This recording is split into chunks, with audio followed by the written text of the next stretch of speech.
Now cannot. Huh? Now cutting cannot.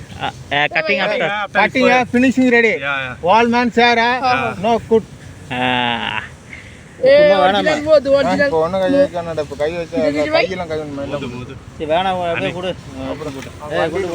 Original মধু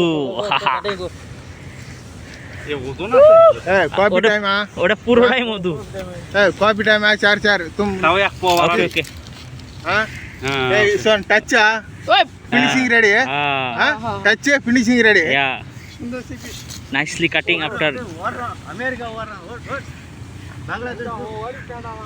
এবার পুক বাড়িতেছ না এগুলো দেখি ভাই ফাইল না বাইরে এগুলোতে মাছ মারা যেত হ্যাঁ হ্যাঁ হ্যাঁ আন লঙ্কায় যাবে মাছ মারতে বসি টসি নিয়ে পুলিশে ধরবো না এক পাও মধু আছে আমি শৈলরে কইছি তো মধু আছে নাই দেখ ও ভয়তে দৌড়তেছে দুই কত ওজন আছে আধা কেজি আছে